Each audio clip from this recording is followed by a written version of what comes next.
Now, Yes. looking at the fact that, well, the federal government wants the economy to become a non-oil economy. Yeah, well, non-oil economy. Let's talk about the budget. The 2015 budget, does it look like Nigeria is actually headed towards being a non-oil economy? Well, the government termed the next budget a transition budget, which really it is, or at least from a mindset. Now that we call ourselves, we want to see ourselves as non-oil, so we really have to begin to reorientate ourselves and then focus more on the non-oil sector. You look at the total budget estimate of 4.358 billion, which is just 337 billion naira less than last year's budget, which is of 4.695. And then again, you look at the current. Now, what strikes me about this whole budget is that if you look at the recurrent expenditure for this year, which is 3.95 billion, 3.95 trillion naira, 3.97 trillion naira, you discover that it is actually 450. It is actually 395 billion naira more than last year's recurrent expenditure. So you just start wondering, I mean, is there really an austerity program? Is there really a program to rein in expenses and focus more on capital, expenditure?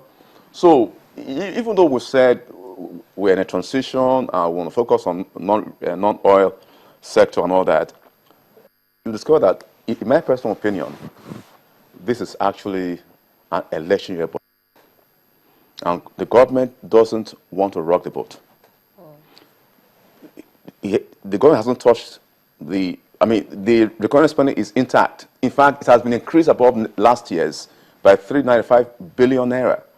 And we know about half of last year's capital expenditure, which is about 634 billion naira, as opposed to 1.12 for last year. So you discover that government is just trying to play around and just manage the entire scenario of economic and political issues, given the forthcoming election, as much as they can. I don't really expect a real, the true stance of government on the economy and on reform and austerity going forward until the third quarter of next year, until July next year. Okay, so that means there's a possibility, even though we do not have the data to keep track of how it's going to affect the economy, there's a possibility that this time next year, Christmas shoppers might begin to feel, a little more than a pinch. Well, it depends on many things. It depends upon, one, what happens to oil prices. Oil prices may not decline, hopefully below $60 per barrel. In fact, analysts are predicting that it could stabilize between $60 and $70. Okay, a lot depends upon the international geopolitics. What happens, what the United States does, what Saudi Arabia does, what happens in Russia, you scenario, many things. It also depends upon how fast the world economy picks up. Like IMF produced 3.3% growth rate for 2003. That's the revised estimate for October, and 3.5 for 2015. So if the BRICS economies of China and India should pick up faster, China should grow this year by 7 to 8% GDP. India is going at ahead of 6%, but Brazil and Russia are in a recession. All right, and so some of our major importers of oil is the EU, and also part of the BRICS economies. So if those economies pick up beyond what we expect now, that will also impact globally on the economy and globally on demand for oil. But then again, we don't know what will happen. Apart from the fact that there's a recession globally, there's also the fact of new entrants into the oil market, the African suppliers, and shale oil and all that.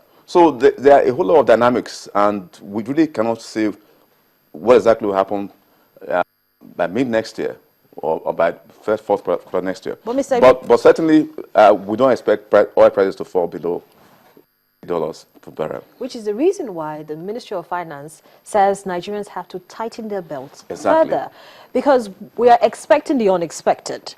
And in the eventuality that oil prices do drop below $60 per barrel, then there will be more than a few price shocks. Yes. The truth, again, remains that because of the election year, government really is not coming out strong on austerity. Look at all the austerity measures. They're just cosmetics. A 10% surcharge on new private jets, a 39% surcharge on yachts, a 5% surcharge on luxury cars, such kind. Now, the total plus wines and all that and properties, mansions in Abuja worth over 300 million naira. You discover that the total savings from all that is a mere 10 billion naira. So that is not the austerity. In my mind, the real austerity measures will be unveiled third quarter next year, after election. Because government has not touched anything. The recurrent expenditure, the political office holders are not making sacrifices. Nobody is making it. The recurrent it has even been increased. So really, the austerity measures as it is now, they are window dressing. They are just cosmetics. The real austerity measures, I believe, will be unveiled third quarter of next year. Which is why I'll still go back to that question again, that probably if we had a more robust data on Christmas spending, it will also give a more robust data on the amount of tax that could be accruable to the federal government at this particular time. Well, on the tax front, really, the government is trying, because they put in a process even before the current shocks, the oil shocks. There's a program between the Federal Revenue Service and McKinsey, to really affect improvement in tax administration and tax, revenue collection, which government expects to generate as much as 450 or so billion naira this year. So that is ongoing. The reform of tax system, improvement in tax administration is ongoing, and that again is a structural issue that can only be done over time. Really, we are grossly undertaxed in this country, and so we really have to. For the non-oil sector, it's just 6% of GDP, and it's so low, and that's an area where all of us have to brace up. Most times we talk about the economy as if it's so academic. We don't think about how it affects us, our behavior, what we can do in terms of how much tax we pay and our own pattern of consumption behavior, investment behavior, and all that. The truth is that an economy is an expression of our collective actions in the economy. Like, for example, the price of a product is just an expression of our collective supply-demand behavior. So most times we analyze the economy as if it's for the government to take care of, and all that. But all of us really have a stake in terms of our behavior, our commitment, our actions, our contributions, and all that. So in looking at how it affects our personal finances, we'll talk about how shoppers at this time of the year should remember that January is less than how many days away? The elections are also less than a few weeks away. But hold on to your thoughts, Mr. Igbenova. We'll come back and continue this conversation.